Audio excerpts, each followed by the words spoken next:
माता रामो मत पिता रामचन्द्रः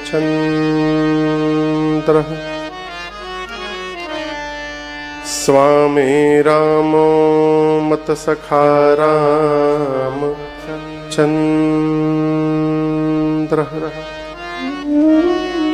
सर्वस्वं मे रामचन्द्रो दयालु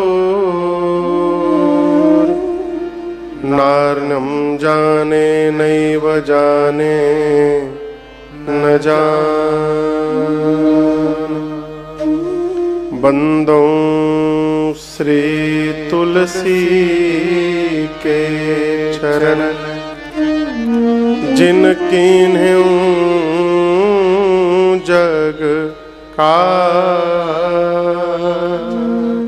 कलि समुद्र बूढ़त लखे प्रगट्यो सत जहाँ सिय राममय सब जग जानी करऊं प्रणाम जोरि जोग पानी।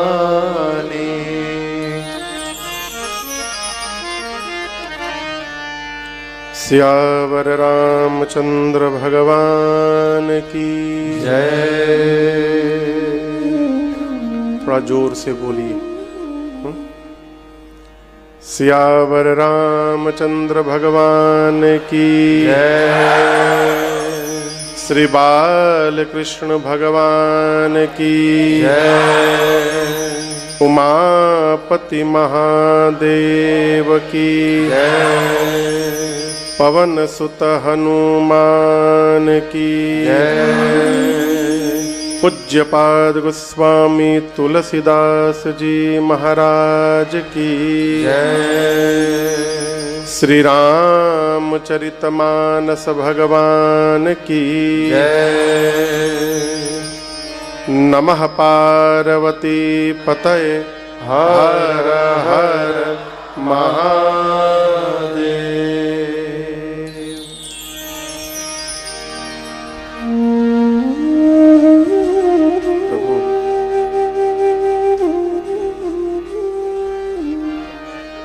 अनंत कोटि ब्रह्मांड नायक परम पिता परमेश्वर परात्पर ब्रह्म भगवान श्री सीताराम जी के चरणों में बारंबार वंदन। भूतनाथ भगवान विश्वनाथ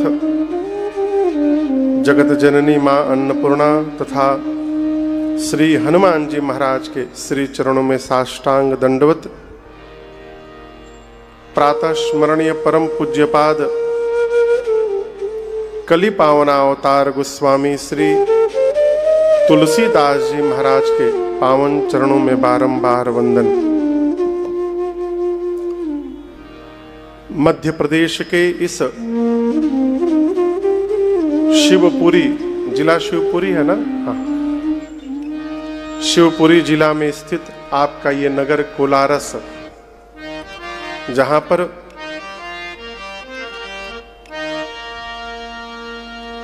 श्री राम कथा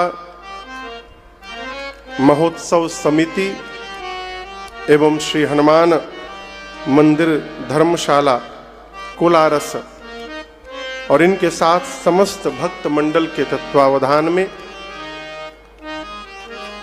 श्री हनुमान जी महाराज के दिव्य मंदिर के इस अष्टम पाठोत्सव महोत्सव तथा अखंड श्री रामचरित मानस के पाठ के तृतीय वर्ष के पूर्ण होने के इस परम पुनीत युगल अवसर के शुभ अवसर पर चल रही है आज से प्रारंभ हुई 9 दिवसीय श्री राम कथा महोत्सव, जिसके आज प्रथम सत्र में हम और आप यहाँ उपस्थित हुए हैं। आज के इस प्रथम सत्र में दैनिक यजमान के रूप में श्रीमान दीपक भार्गव जी, श्रीमान विजय गुप्ता जी, लेवा वाले, यही लिखा है क्या? लेवा वाले। श्रीमान रोहित गर्ग जी, श्रीमान रोहित वैश्य जी, श्रीमान मनोज शिवहरे जी तथा श्रीमान अवनीश सड़ैया जी पुजारी जी, ये आज ठाकुर जी का वंदन पूजन किए। आसपास सुदूर से आए आप समस्त कथा के रसिक श्रोता बंधु, माताएं बहनें, हमारी अपनी ये मंडली, आप सभी लोगों को मेरा सादर जय सिया राम। जय सिया राम। और ऊर्जा से कहिए जय सिया राम। जय सिया राम। मैं जब झांसी उतर करके रास्ते में आ रहा था तो फोन आया गाड़ी में किसी के पास की 2 किलोमीटर लंबी शोभा यात्रा निकली है। आप लोग दर्शी होंगे तो लग रहा है शोभा यात्रा में सब लोग थक गए हैं, तो और कुछ व्यवस्था के कारण आज विलंब हुआ। प्रथम सत्र में कथा का समय जैसे मुझे बताया गया है कि 2 बजे से लेकर 6 बजे तक है, यही है ना? तो कल से 2 बजे भजन प्रारंभ होगा, 2:30 बजे रघुनाथ जी के साथ, राघव जी के साथ अपने राम जी आ जाएंगे और फिर 2:30 बजे से लेकर 6, 6:30 तक हम और आप कथा गंगा में प्रवाह करेंगे। आज कुछ विलंब हुआ, व्यवस्था के कारण हुआ, हम तो आ ही गए थे। हाँ, हम तैयार होके बैठे थे, अब चलेंगे अब चलेंगे, परंतु हरि इच्छा तो आज हम और आप 1-1.5 घंटे कथा तो प्रारंभ करनी ही है, हरि चर्चा करेंगे। अभी आपने सुना कि श्री रामचरितमानस के पाठ के 3 वर्ष पूर्ण हुए। अखंड पाठ में मंदिर दर्शन भी करने गया था तो एक देवता बैठ के पाठ सुना रहे थे हनुमान जी को, ये आपने बड़ा अच्छा किया। श्री हनुमान जी महाराज सुंदर कांड सुनने के रसिया नहीं है, प्रभु चरित सुनबे को रसिया। क्या सुनने के रसिया है हनुमान जी? प्रभु चरित्र, राम लखन सीता मन बसिया। श्री हनुमान जी महाराज राम जी के चरित्र को सुनने के रसिया हैं। और भगवान का चरित्र केवल सुंदर कांड में नहीं है, बाल कांड से लेकर के, बोलिए कौन से कांड तक है? उत्तर कांड तक है। इसलिए हनुमान जी को जब सुनाने का अवसर मिले ना तो बाल कांड से लेकर उत्तर कांड तक अखंड मानस जी का पाठ सुनाइए। और केवल सुंदर कांड सुनाना हो महाराज तो हनुमान जी के बगल में राम जी का स्वरूप भी वहां था मंदिर में। राम जी के सामने बैठकर राम जी को सुंदर कांड सुनाइए। क्यों? किसी भी पिता के आगे उसके पुत्र की आप प्रशंसा करेंगे तो पिता अपने आप गदगद हो जाएगा। राम जी के आगे जब हनुमान जी की प्रशंसा करिएगा तो रघुनाथ जी अपने गदगद हो जाएंगे। तो जिस ग्रंथ को यहां पर पिछले विगत 3 वर्षों से पढ़ा जा रहा है, उसी ग्रंथ के आश्रय में बैठकर हम और आप आने वाले 9 दिनों तक यहां कथा गंगा में गोता लगाएंगे, ठीक ना? इस ग्रंथ का नाम है रामचरितमानस। क्या नाम है? हाँ। गोस्वामी तुलसीदास जी बाल कांड में इस बात की घोषणा करते हैं, क्या? नाम ही हेरि हरसि हर। भगवान शंकर ने इस ग्रंथ की रचना की। किसने की? बोलिए। गोस्वामी तुलसीदास जी घोषणा कर रहे हैं कि इस ग्रंथ की रचना मैंने नहीं की है। आजकल क्या होता है, दूसरे की रचना को भी लोग अपना बना देते हैं। हमने अपने कई लोगों को देखा है कि दूसरे की रचना नीचे उसका नाम आता है, उसका नमवा हटा के आपन नाम लगा लेते हैं लोग और कहते हैं इसको मैंने लिखा है। रामचरितमानस के रचयिता गोस्वामी तुलसीदास जी कहते हैं इस ग्रंथ को मैंने नहीं लिखा है। किसने लिखा है? किसने लिखा है बोलिए? भगवान शिव ने। चौपाई का दर्शन करिए। रची महेश, किसने रचा? महेश ने। कहां लिखा? निज मानस राखा। मानस कहते हैं मन को। मानस यानी मन। भगवान शिव ने इस ग्रंथ को कहां लिखा? अपने मन पर लिखा। और मन पर लिखने के बाद प्रकट कब किया? तो पाई सुसमय शिवासन भाखा। सुसमय, सु यानी सुंदर समय, तो जानते हैं आप। सुंदर समय जीवन में जब आया तो शिवा कहते हैं मां पार्वती को। मां पार्वती के सामने भगवान शिव ने इस कथा को प्रकट कर दिया। भाखा मैंने कह दिया। कब कह दिया? बीच में बोला करिएगा, कब कह दिया? सुंदर समय आया। सुंदर समय कब आता है? शाम को 3 बजे, 2 बजे से लेकर 6 बजे तक सुंदर समय। और उसके पहले महाराज ने, उसके पहले नहीं कह सकते आप। देखिए, हम कोलारस आए नहीं हैं, हम कोलारस में बुलाए गए हैं। आने में और बुलाने में बड़ा अंतर है। हम क्यों बुलाए गए हैं? क्योंकि आपके भीतर राम जी की कथा सुनने की चाह प्रकट हुई, इसलिए आपने मुझे बुलाया। सामने श्रोता के हृदय में जब तक भगवत कथा के प्रति प्रीत न जगे, तब तक श्रोता को कथा नहीं सुनानी चाहिए। ये मर्यादा है। भगवान की कथा हीरे से भी अधिक मूल्यवान है।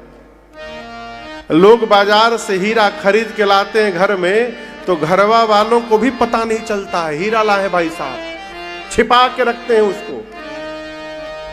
उस हीरे से भी अधिक मूल्यवान हीरा है हो।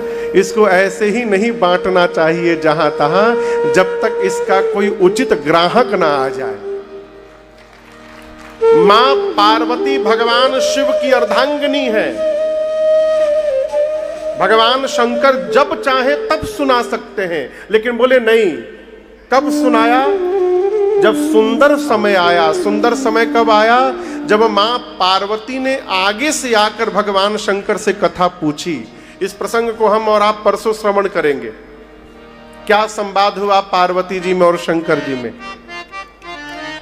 गोस्वामी जी कहते हैं सुंदर समय मिला, शिवासन भाखा। अब दर्शन करिए। गोस्वामी जी कहते हैं मैंने इसका ग्रंथ का नाम रामचरितमानस ही क्यों रखा? इसके अलावा कई राम जी के चरित्र के ऊपर ग्रंथ हैं, लेकिन उनका नाम रामायण मिलेगा आपको।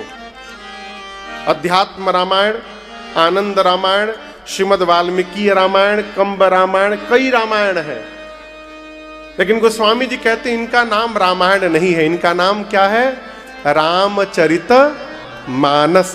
क्यों नाम रखा? बाबा घोषणा करते हैं, कहते हैं कि मैं वो राम जी का चरित्र लिखने जा रहा हूं जो रामचरित्र भगवान शिव के मानस से प्रकट हुआ है। ये चरित्र कहां से निकला?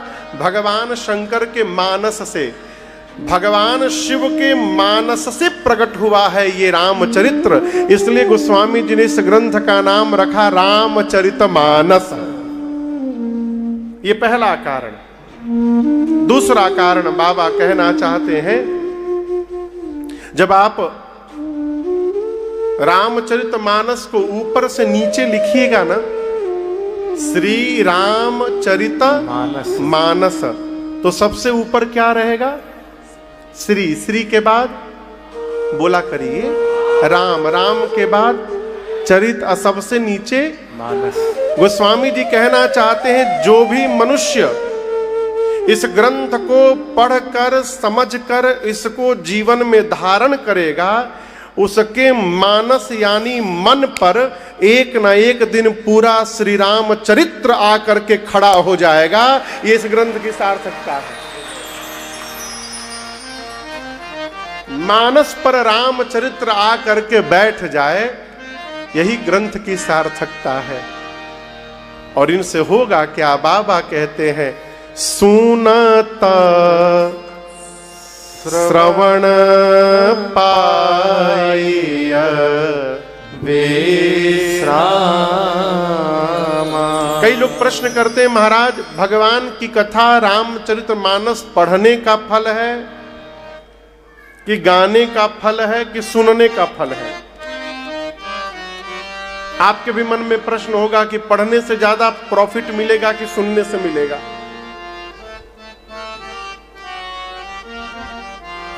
किष्किंधा कांड में एक छंद है अंतिम में, उसमें 2 लाइन है। जो सुनत गावत कहत समुझत परम पद नर पावहि। रघुबीर पद पाथोज मधुकर दास तुलसी गावहि। गावई ही नहीं ई है, गावई। गोस्वामी जी कहते हैं जो सुनत, जो क्या करेगा? बोलिए, सुनेगा। गावत, जो कहत, जो अजो समुझत, जो आप लोग सुन रहे हैं, ये लोग साथ में गा रहे हैं, हम कही रहे हैं और सब लोग मिल करके समझ रहे हैं। गोस्वामी जी कहते हैं चारों में से एक काम भी जो करेगा वो मनुष्य परम पद नर पावई, वो मनुष्य भगवान के परम पद को प्राप्त कर जाएगा। इसलिए जिसमें आपका मन रचे।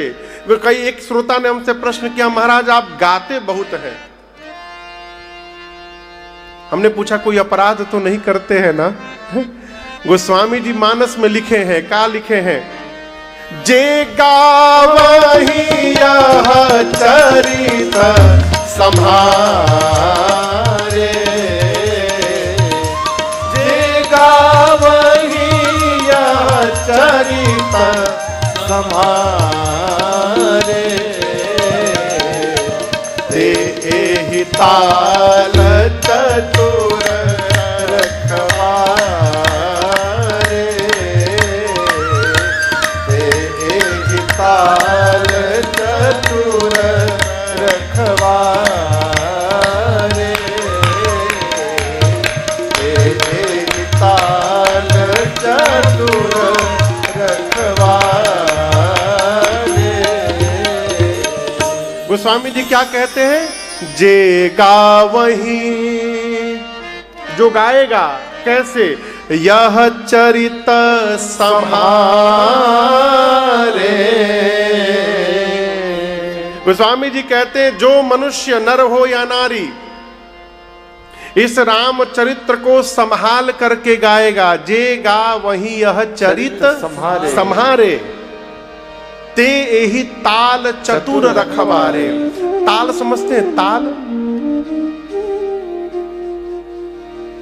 कल से ना ये जो सोफा कुर्सी है ना इधर लगवाइएगा, इधर इधर जो खाली जगह है ना इधर में, ठीक है ना? हमको ऐसे घूमना पड़ता है। ताल समझते हैं? ताल मध्य प्रदेश में कोई ताल ओल नहीं समझता है? माई माई बोलिए। तालाब, ताल यानी तालाब, इधर कुछ और बोलते हैं का? हाँ, उसी को ताल भी कहते हैं। रामचरित्र मानस एक सरोवर है, तालाब है। एक तालाब कैलाश के पास है, क्या नाम है उसका? मानसरोवर। एक वो तालाब है और एक तालाब यहां है, इस वो मानसरोवर है और ये मानस सरोवर है। इसका नाम क्या है? मानस सरोवर। उस तालाब में जाइएगा ना, कैलाश वाले तालाब में, तो आपको हंस दिखाई पड़ेंगे घूमते हुए। इस तालाब में जब आइएगा तो यहां संत दिखाई पड़ेंगे घूमते हुए आपको। उसमें हंस घूमते हैं, इसमें संत घूमते हैं। वहां लोग नहाने जाते हैं। हाँ, कितने लोग नहाते हो तो रामे जी जाने, क्योंकि पानी इतना ठंडा है वहां का। मैया आप गई हैं? हाँ, मैया हो आई हैं। हाँ, हम अभी नहीं गए हैं। रचना है एक बार जाने की, भगवान पूरा करेंगे। वहां लोग नहाने जाते हैं। यहां भी लोग नहाने ही आए हैं। आप लोग जितने लोग आए हैं ना, सब यहां नहाने आए हैं। कहें वहां नहाइएगा तो शरीर का मैल साफ होगा, इसमें नहाइएगा तो मन का मैल साफ हो जाएगा। लेकिन आपको बताऊं, वहां जो नहाता है वो सावधान रहता है कहीं डूब न जाए। उस मान सरोवर में जो नहाने जाता है सावधान रहता है, क्यों? कहीं डूब ही न जाए। यहां तो लोग डूबने के लिए ही आते हैं, बिना डूबे इसमें कुछ प्राप्त होने वाला नहीं है। वहां डूबिएगा मर जाइएगा, इसमें डूब जाइएगा तो तर जाइएगा। ये रामचरितमानस की महिमा है। गोस्वामी जी कहते हैं कि जेगा वहीं यह चरित सम्हारे, ते एहि ताल चतुर रखवारे। जो भी मनुष्य इस रामचरितमानस को संभाल करके गाएगा, संभाल करके गाने का अर्थ है मर्यादित ढंग से गाएगा। ये ना कि कुछ भी मन करे वो भी बोल दे। जो मर्यादित ढंग से इस ग्रंथ को गाएगा वही मानस सरोवर के चतुर रखवाले हैं। ते यही ताल चतुर रखवाले। गोस्वामी जी कहते हैं इस ग्रंथ को सुनने से सुनत श्रवण पाय विश्राम। श्रवण कहते कान को, कान से सुना जाता है। गोस्वामी जी कहते हैं जो भी इस ग्रंथ को सुनेगा उसके जीवन में विश्राम की प्राप्ति होगी। किसकी प्राप्ति होगी? विश्राम। कई लोग कहते हैं महाराज हम तो रोज दोपहर में विश्राम लेते हैं 1 घंटा। दोपहर में जो आप पावर नैप लेते हैं ना, वो विश्राम नहीं है, वो आराम है। विश्राम क्या है महाराज? घर वालों के कड़वी विष रूपी बात को सुनने के बाद भी जिसके मुख से राम राम निकल रहा है वो विश्राम प्राप्त कर चुका है। विषपान, यहां भगवान शंकर को देखिए, देख रहे हैं ना, समुद्र मंथन हुआ अमृत लेने के लिए, मंथन हुआ अमृत के लिए, निकल क्या गया? सबसे पहले कहां निकला? जहर निकला, विष, हलाहल विष। अब तो त्राहिमाम होने लगा। विष लेगा कौन? विष्णु भगवान बोले शंकर जी के पास ले जाओ। देवता कटोरा लेकर पहुंचे बाबा के पास कैलाश। शंकर भगवान पूछे ई का है हो? देवता इतने चालू हैं, ये नहीं बोल रहे कि हम लोग जहर ले आए हैं। का बोले? प्रभु समुद्र मंथन में पहला फल निकला है तो सोचे कि पहला फल घर के बुजुर्ग को दिया जाए। बाबा बोले लाओ, जब इतना मान सम्मान आप लोग रख रहे हैं लाइए। शंकर भगवान कटोरा लिए, देखे तो जहर है। अब क्या करें? तो गले में नीचे राम नाम का आसन लगाए, ढक्कन, और उसके बाद पूरा का पूरा विष पी गए और फिर राम नाम के ढक्कन से बंद कर दिए। नीचे राम, ऊपर राम, बीच में विष, इसलिए वो विष गले में ही रह गया, नीचे नहीं गया। और भगवान शंकर का गला नीला हुआ, उनका नाम पड़ा नीलकंठ महादेव। फिर मंथन हुआ, अमृत निकला, देवता आपस में बांटे, पिए, बहुत दिन बीत गया। एक दिन देवताओं को याद आई कि अरे बाबा को हम लोग जहर पिला दिए थे, चलकर देखा जाए क्या हाल चाल है उनका। तो देवता पहुंचे कैलाश, जाकर बोले प्रभु हर हर महादेव नाथ, एवरीथिंग इज ओके नाउ, सब ठीक है प्रभु। बाबा बोले परमानंद। देवता बोले प्रभु हम आपको विष पिला दिए थे, विष पीने के बाद भी आप मुस्कुरा रहे हैं। बाबा बोले आप लोगों ने मेरा आनंद बना दिया। देवता पूछे कैसे प्रभु? शंकर जी बोले मैं पहले से राम को लेकर के बैठा था और आप लोग विष ला कर दे दिए। ये विष जब भीतर गया ना तो राम जी से मिल गया, और विष और राम मिल करके शंकर को विश्राम प्रदान कर दिए हैं। अब इससे अधिक आनंद क्या होगा? विश्राम की परिभाषा हरिद्वार के एक महापुरुष हुए प्रातः स्मरणीय पूज्य श्री भिक्षु जी महाराज, वो कहते हैं विश्राम क्या है? हर हाल में खुश रहना। किस हाल में? हर हाल में, हर हाल में खुश रहना, संतों से सीख। हम सबको ठीक कर देंगे। जो सबको ठीक करता है ना, सब लोग मिलकर उसको ठीक कर देते हैं। इसलिए किसी को ठीक ना करिए, स्वयं ठीक रहिए। जिसको ठीक होना होगा वो आपको देख करके ठीक हो जाएगा। परिस्थिति को स्वीकार कर लेना ये विश्राम है। राम जी वन में गए, वनवास को राम जी ने स्वीकार कर लिया, भगवान प्रसन्न है। और उसी वनवास को चक्रवर्ती दशरथ जी महाराज ने स्वीकार नहीं किया, रो रो कर प्राण त्याग दिया। गोस्वामी तुलसीदास जी कहते हैं वे भगवान की कथा सुनने से जीव को विश्राम की प्राप्ति होगी।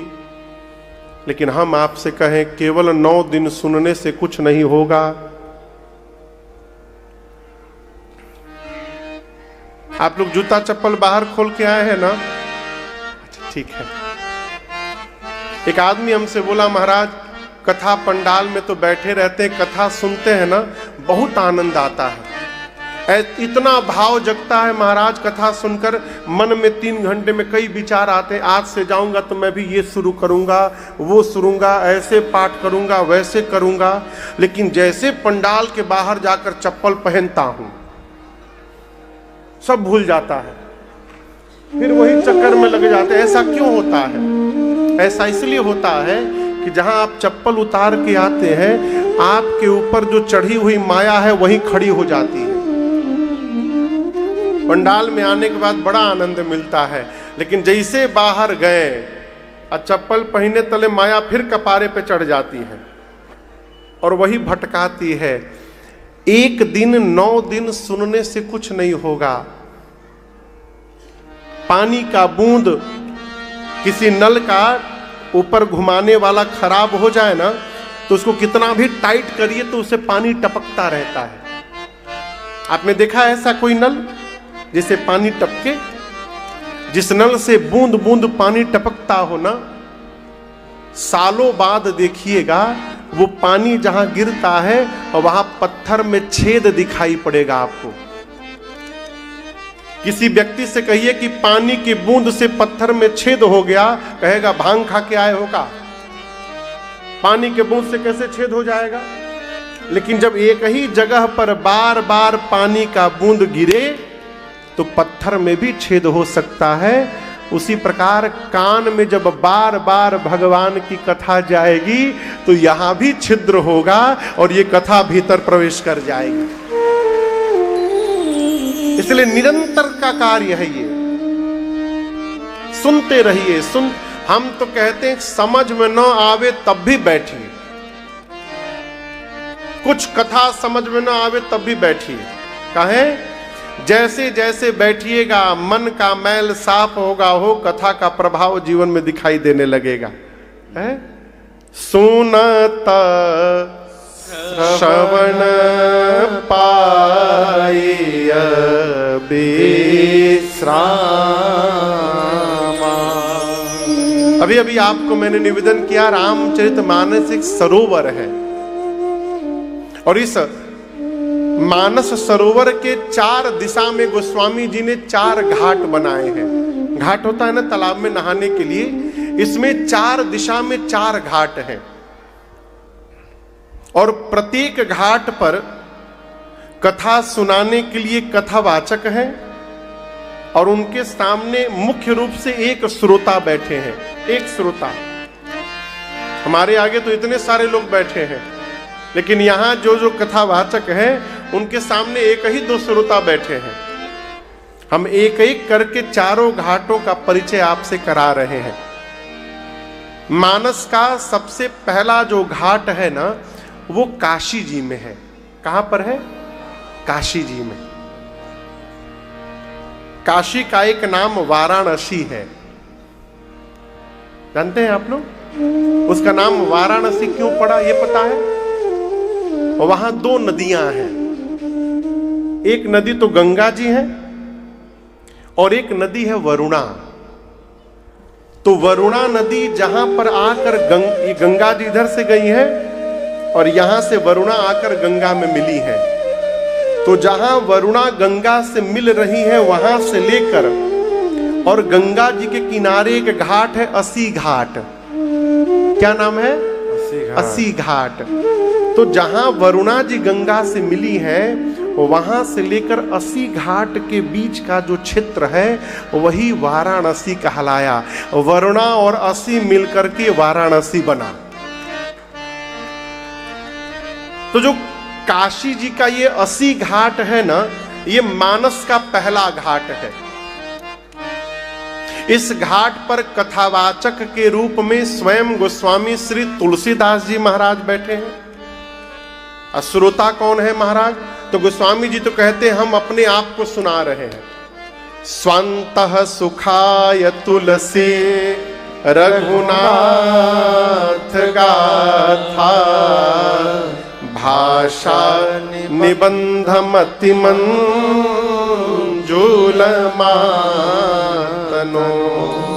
स्वंतः सुखाय, गोस्वामी जी कह रहे हैं मैं अपने मन को सुना रहा हूं। या तो कहिए कि संत लोग सुन रहे होंगे, और नहीं तो बगल में गंगा जी बह रही है, गंगा जी सुन रही है। ये मानस का प्रथम घाट है 80 घाट। ठीक। और इस घाट का नाम मालूम है क्या है? बोलिए। इस घाट का नाम है शरणागति घाट। स्थान तो 80 है, लेकिन वहां पर एक बोर्ड लगा है जिसका नाम है शरणागति घाट। क्या नाम है? शरणागति घाट। गोस्वामी तुलसीदास जी शरणागति घाट के वक्ता हैं। अब आप में से कई लोग के मन में भाव आएगा, महाराज ये शरणागति नाम कैसे पड़ गया? कुछ और भी नाम पड़ सकता था। 4 घाट अभी जो हम बता रहे हैं आपको, पहले घाट का नाम है शरणागति घाट, दूसरे का नाम है कर्मकांड घाट। तो ये नामकरण कैसे हो गया? आप लोग पहले कभी राम कथा सुने हैं? बोलिए। हमसे नहीं, किसी और से बोलिए। सुने हैं। अच्छा, कितनी बार सुने हैं? कई बार, कई बार, अलग अलग वक्ताओं से। क्या सभी कथावाचक एक जैसी कथा गाते हैं? बोलिए। क्यों? ग्रंथ तो वही है। जिस ग्रंथ को पढ़ करके कथा गानी है वो ग्रंथ तो वही है। ये नहीं कि हम कोई दूसरा रामचरितमानस लेके आ गए हैं। ग्रंथ वही है, फिर कथा बदल क्यों जाती है? कभी सोचा है इस पर? कथा इसलिए बदल जाती है माई बाप कि उस कथा को गाने वाले वक्ता का चरित्र जैसा होता है, उनका चित्त जैसा होता है, उनका भाव जैसा होता है, वो उसी प्रकार की कथा सुनाते हैं। ज्ञानी वक्ता से कथा सुनिएगा तो वो ज्ञान परक कथा सुनाएंगे। प्रेमी कथावाचक से कथा सुनिएगा तो भगवान के प्रेम से आपको लबालब भरी देंगे। वहीं बैरागी महात्मा से सुन लीजिएगा तो विरक्ति चढ़ जाएगी, आपको लगेगा घर परिवार सब बेकार है, छोड़ के भागो। अरे कहां भागिएगा, जहां जाइएगा वहीं पाइएगा। उसी प्रकार गोस्वामी जी शरणागति घाट के वक्ता हैं। आप मानस को ध्यान से जब पढ़िएगा तो आप देखेंगे गोस्वामी तुलसीदास जी जब जब बोले हैं केवल एक ही बात बोले हैं कि मन भगवान की शरण में चल। कहां चल? भगवान की शरण में चल। ये बड़ी अद्भुत बात है। शरीर से जगत का व्यवहार करते रहिए और मन को भगवान के चरण में लगाइए रहिए, इसी से जीवन का उद्धार हो जाएगा। बुरा ना मानिएगा, कई लोग मंदिर में बैठकर भी मंदिर में नहीं रहते,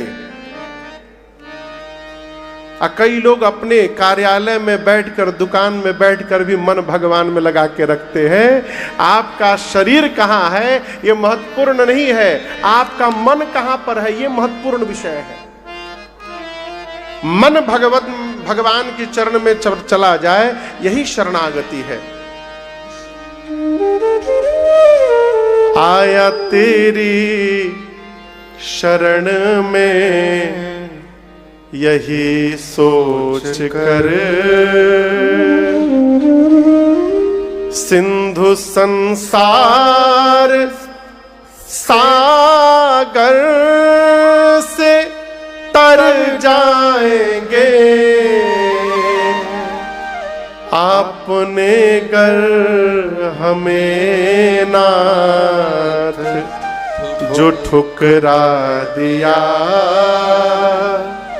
आप ही सोचिए हम किधर जाएंगे।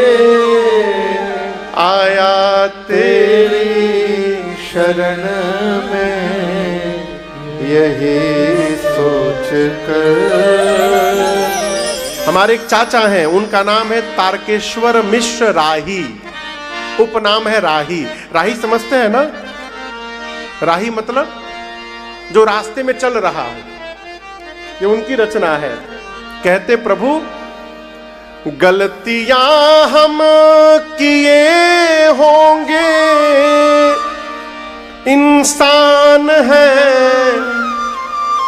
माफ करना प्रभु। बुद्धिमान बनना चाहिए न बलवान बनना चाहिए। हनुमान जी महाराज लंका गए, सीता मैया को हनुमान जी का साइज देखकर संशय हो गया। हनुमान जी इतने छोटे सीता मैया की गोद में बैठे हैं और मां से बोले, मां हम आपको अभी उठा के लेके चले जाएंगे, अब वही मां तू मैं जाऊं ले भाई। लेकिन दुहाई रघुनाथ जी के, भगवान ने लाने के लिए नहीं बोला, मैं छोड़ता नहीं मां, आपको उठा के लेके चला जाता। इतने बड़े हनुमान जी माई की गोदी में बैठे। सीता मैया मन में बोली, देखने में तो टैया भर का है, इनको उठा करके मैं बैठी हूं, आई कह रहे हमको उठा के लेके चले जाएंगे। मां को संशय हुआ। मां ने कहा, हनुमान उठाना बाद में, पहले ये बताओ तुम्हारे प्रभु की सेना में जितने बानर हैं सबका साइज ये तुम्हारा वाला ही है कि कोई तुमसे भी लंबा चौड़ा मोटा तगड़ा है? हनुमान जी बोले, मां ही नकली है, असली मत जाया है, दिखावे पर मत जाइए, अपनी अकल लगाइए। मां बोली नकली है, तो हनुमान जी बोले हाँ मां असली दिखाऊं? मां बोले दिखाओ एक बार। हनुमान जी थोड़ा पीछे गए, एक बार भगवान के नाम का जय घोष किए, जय श्री राम। खड़गभूधराकार शरीरा समर भयंकर। हनुमान जी इतना विराट रूप धारण कर लिए, सीता मैया देखने लगी, इतना बड़ा। हनुमान जी बोले, मां छोटा रूप है, कहिए तो बड़ा रूप दिखाऊं? मां बोली, जल्दी नीचे आओ, जल्दी नीचे आओ। अरे बाप, इतना बड़ा। सीता मैया बोली मेरे बच्चे में तो बड़ा बल है, यहां दर्शन करिए। क्यों मैं आपको एक प्रसंग सुना रहा हूं। मां ने जैसे कहा कि मेरे बच्चे में बड़ा बल है, हनुमान जी इतना छोटा रूप बना के मां का पांव पकड़ के रोने लगे। रोने लगे हो।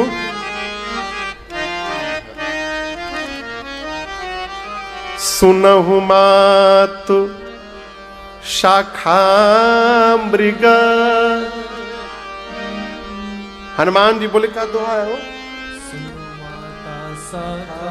सुनु माता शाखा मृग, नहीं बल बुद्धि विशाल।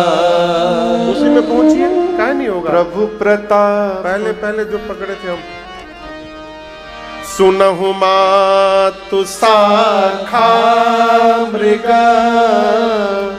नहीं बल बुद्धि विशाल।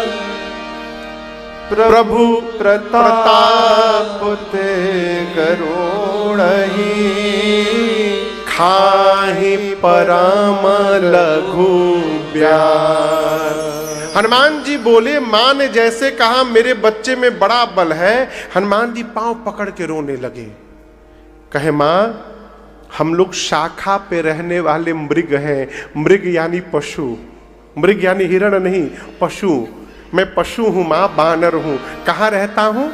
शाखा पर, वृक्ष की शाखा पर, डाल पर।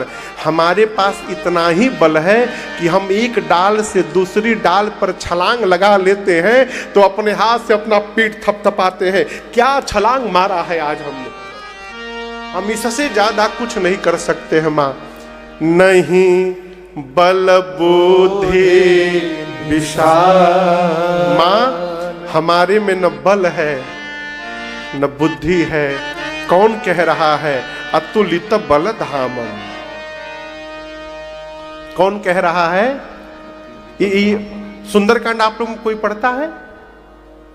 सुंदरकांड का 3रा श्लोक, अतुलित बल धामम हेम शैलाध्वदेहं दनुजवन कृशानुम ज्ञानिनामग्रगण्यं सकल गुण निधानम वानराणामधीशं रघुपति प्रिय भक्तम वात जातम नमामि। इस श्लोक में श्री हनुमान जी के 8 रूप का वर्णन किया गया, 8 स्वरूप का। कितने रूप का? 8। पहला दर्शन करिए, अतुलित बल धामम। हनुमान जी अतुलित बल के धाम है। हेम शैलाभदेहम। दूसरा, हेम यानी शोला, सोना, सोने के पर्वत जैसा चमकता हुआ शरीर है। दनुजवन कृशानम। दनुज यानी राक्षस रूपी वन को जलाने के लिए, कृशान यानी अग्नि के समान है। अग्नि जिस प्रकार जंगल को भस्म कर दे, उसी प्रकार हनुमान जी रूपी अग्नि दानव रूपी, राक्षसों रूपी जंगल को जलाने के लिए हनुमान जी अग्नि है। दनुजवन कृशानम ज्ञानिनाम अग्रगण्यम। ज्ञानियों में अग्रगण्य है। 5वां, सकल गुण निधानम। सकल गुण के भंडार है। 6ठा, वानराणामधीशम। वानरों में श्रेष्ठ है। रघुपति प्रिय भक्तम। 7वां, रघुनाथ जी के प्रिय भक्त हैं। 8वां, वात जातम नमामि। वात कहते हैं हवा को, पवन को। जात यानी पुत्र। आप पवन पुत्र हैं, ऐसे हनुमान जी को हम प्रणाम करते हैं। ये 8 रूप है हनुमान जी के।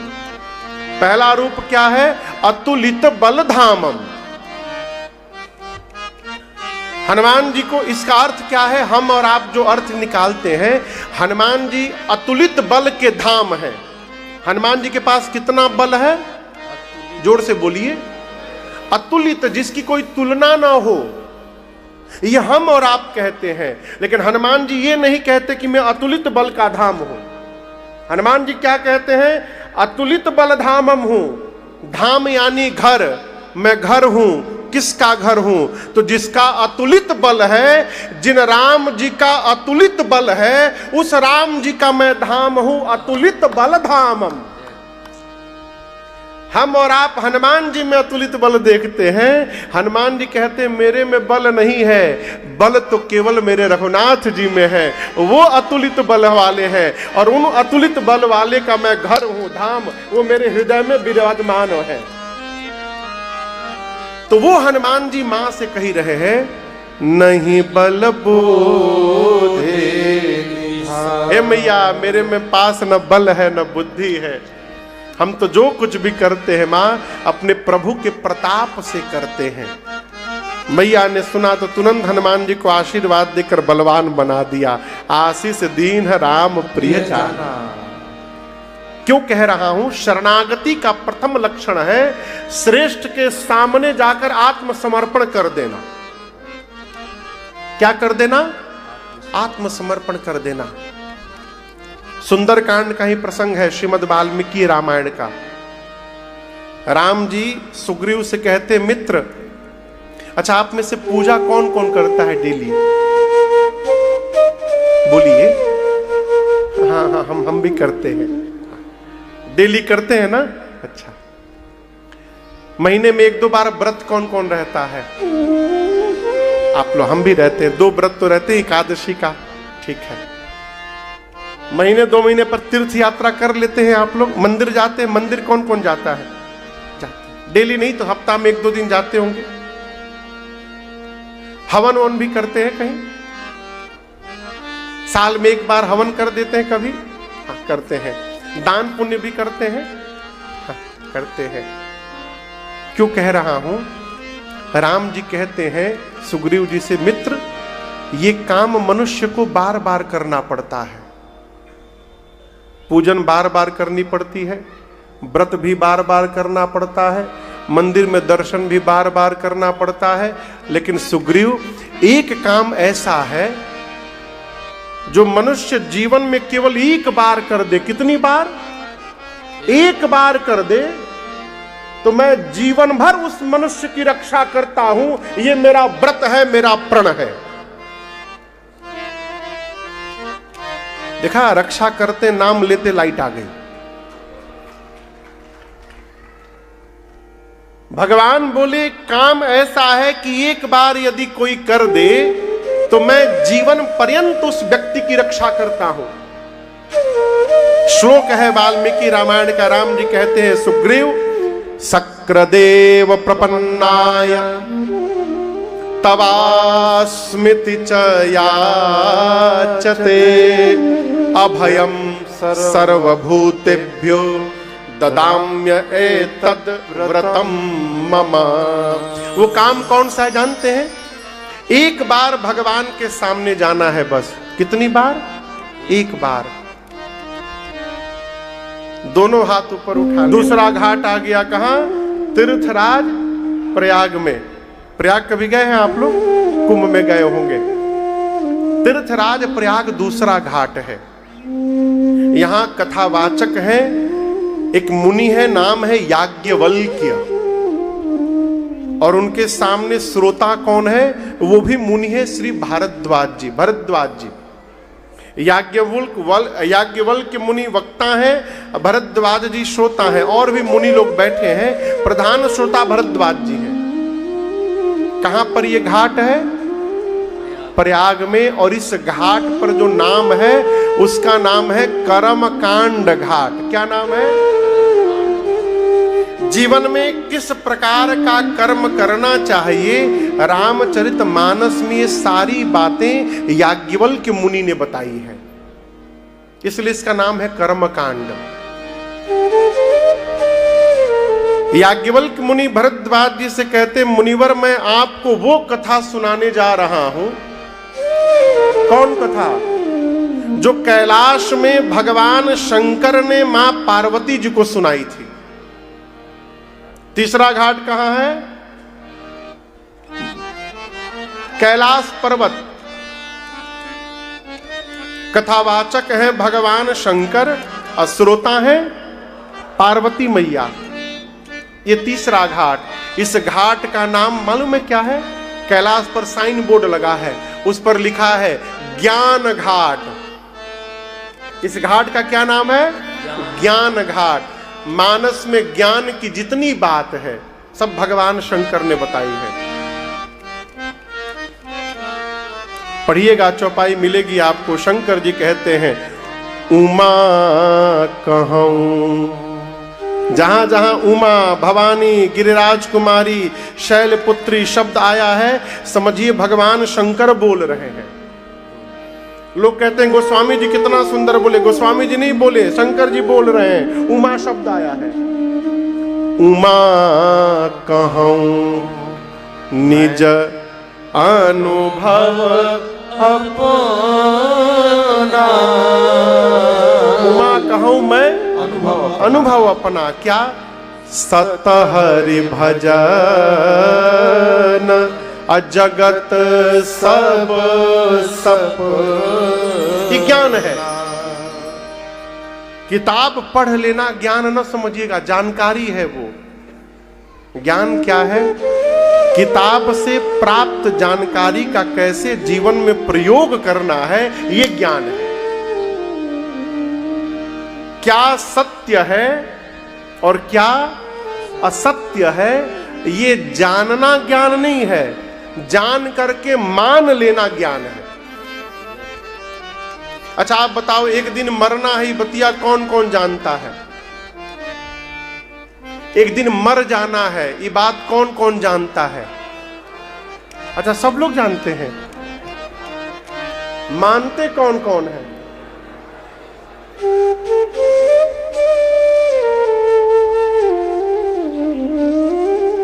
जो मान लेगा ना कि एक दिन मरना है, उसके जीवन की सारी समस्याएं उसी दिन समाप्त हो जाएंगी। फिर उन्होंने कभी किसी से झगड़ा करेगा ना, किसी से कोर्ट में केस लड़ेगा। क्यों? जानता है कि सब यहीं छूट जाएगा, तो किसके लिए लड़ना हो? आप समझिए, जिस संपत्ति के लिए भाई भाई जीवन भर लड़ते हैं, वो संपत्ति धरती पर रह जाती है और दोनों भाई चले जाते हैं। तब किसके लिए लड़ रहे थे? संपत्ति भी नहीं मिली, संबंध भी चला गया हाथ से, तो आपसे बड़ा अधिक नुकसान किसका हो गया हो जीवन में? मरना है, जानना अलग पक्ष है, इस बात को मान लेना अलग पक्ष है। जो इसको मान लिया है वही ज्ञान से परिपूर्ण हो गया है। शंकर भगवान ज्ञान घाट के वक्ता हैं। ये मानस का कितने नंबर का घाट है? तीसरा। शंकर भगवान कहते, पार्वती मैं आपको वो कथा सुनाने जा रहा हूं जो हिमालय के नीलगिरी पर्वत पर श्री कागभुषुंडी जी ने गरुण जी महाराज को सुनाई थी। चौथा घाट कहां आ गया? नीलगिरी पर्वत। यहां कथावाचक है श्री कागभुषुंडी जी। कागभुषुंडी जी कौवा है, कौवा। और उनके सामने श्रोता कौन है? तो पक्षियों के राजा हैं, भगवान के वाहन गरुण जी महाराज। आप लोग पूजा में घंटी बजाते हैं, घंटी, उनको क्या नाम है? उनको गरुण जी बोलते, घंटी नहीं बोलते। वो घंटी नहीं है कि जो आए वो टनटना रहा है, वो गरुण जी हैं। क्या है? गरुण जी। उन पर देखिएगा, ऊपर गरुण बने रहते हैं, भगवान के वाहन हैं। बड़े आदमी की गाड़ी दरवाजे पे खड़ी रहती है। शंकर भगवान के शिवालय के आगे नंदी महाराज बैठे रहते हैं। क्यों? न जाने बाबा का कब कहां जाने का मूड हो जाए। उसी प्रकार भगवान श्री हरि के दरवाजे पर गरुण जी महाराज बैठे रहते हैं। अब आप कहोगे गरुण जी को क्यों बजाया जाता है? गरुण जी को बजाया नहीं जाता। हम भगत लोग गरुण जी से कहते हैं, देखिए आप भगवान के पास रहते हैं तो आप उनके स्वभाव को हमसे अधिक जानते हैं, इसलिए हमारी ओर से आप थोड़ा सिफारिश करिए, भगवान से प्रार्थना करिए कि भगवान कृपा करें। तो वो गरुण जी भगवान से बात करते हैं, प्रभु इस लड़िकवा पर कृपा करिए। तो आप कहिएगा महाराज वो तो टन टन टन टन खाली बसता है। আমি কি বলবো আপনি বুঝতে পারবেন না দাদা। আমি পরশু দিন काल थे कि एक दिन आगे उत्तर प्रदेशे जौनपुरे रामकथा में पूरा करलाम, तारपरे आमी निजेर देश गेछिलाम, कालके ओखाने छिलाम आमी। बिकाल बेला ओखान थेके देवरिया थेके ट्रेन धरे आमी झांसी सकाल बेला नामलाम, ओखान थेके आबार बाड़ी कोथाय एखाने गाड़ी दिए एखाने एसेछि दुपुर बेला। कखन एसेछि? कखन एसेछि? दुपुर बेला। कुछ समझ में आ रहा है? हाँ, हम बांग्ला बोल रहे हैं, बंगाली। जैसे हम बंगाली बोले आपको समझ में नहीं आया, उसी प्रकार गरुण जी अपनी भाषा बोलते हैं, इसलिए हम लोग को समझ में नहीं आती है, लेकिन भगवान सब समझते हैं। भगवान सब समझ रहे हैं कि गरुण जी क्या बोल रहे हैं, इसलिए टन टन केवल नहीं बज रहा है, वो आपका टन टन नहीं चलेगा यहां पर, इसलिए गरुण जी को बजाया जाता है। समझ में आ रही है बात आपको? तो गरुण जी महाराज चौथे घाट पर प्रधान श्रोता है। गरुण जी क्यों सो कथा सुनने गए? देखिए, बहुत निकट होने पर ना एक दोष लगता है। गुरु की सेवा करनी चाहिए थोड़ी दूरी बनाकर, भगवान की सेवा करनी चाहिए थोड़ी दूरी बनाकर। क्यों? बहुत निकट जाने पर एक दोष लगता है, जिस दोष का नाम है नैकट्य दोष।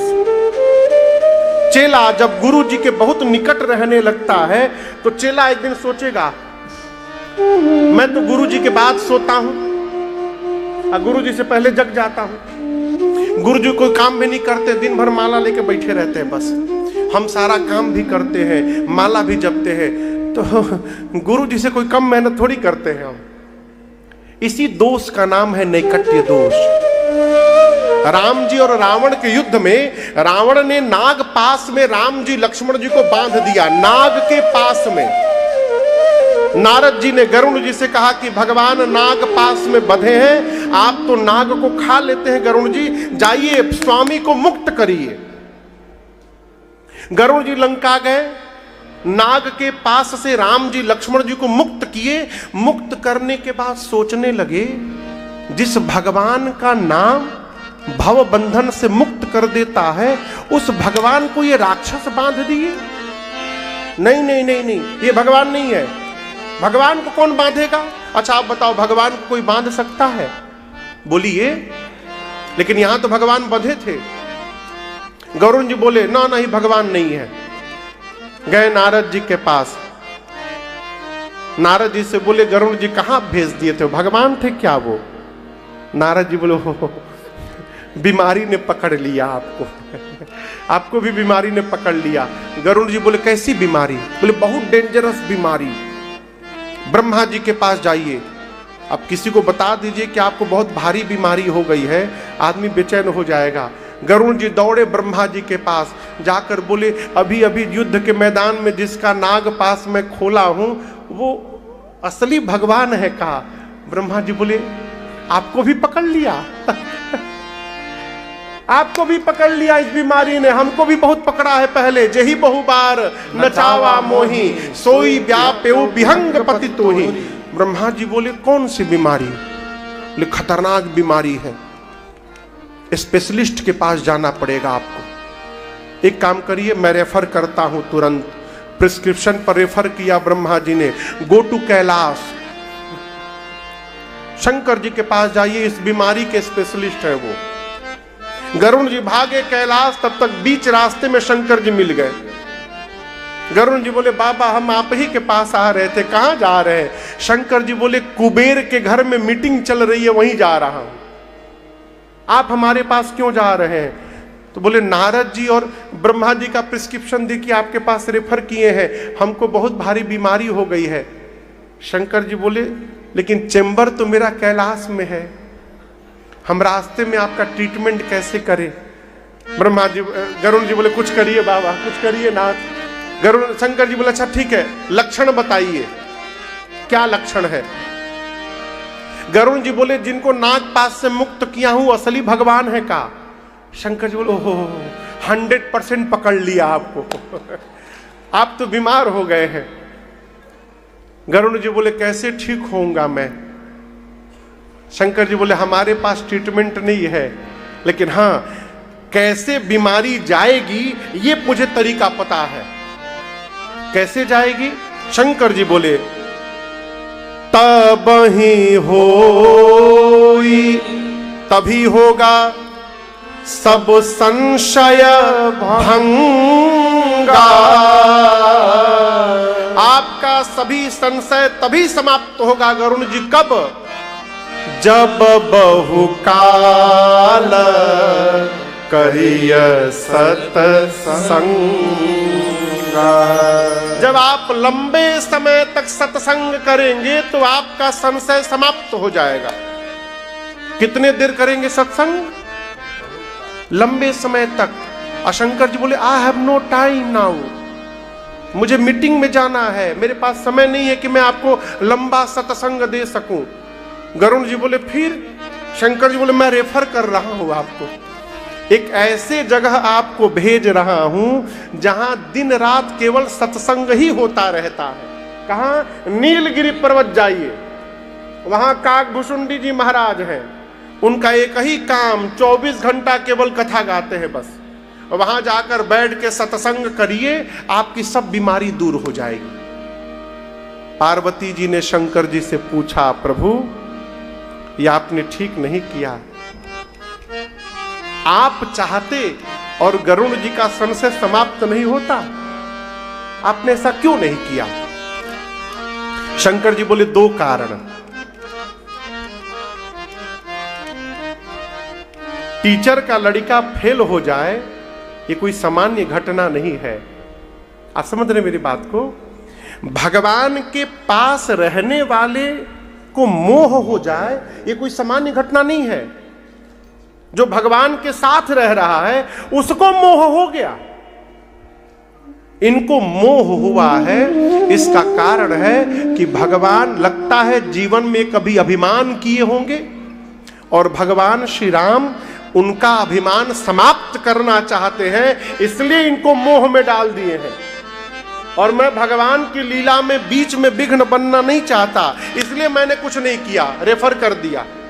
और दूसरा कारण, गरुण जी पक्षी हैं। क्या है? पक्षी। और जहां मैंने रेफर किया है ना, वहां कथावाचक भी पक्षी है, तो एक पक्षी को पक्षी की बात ठीक से समझ में आएगी, इसलिए मैंने उनको नीलगिरी पर्वत भेज दिया।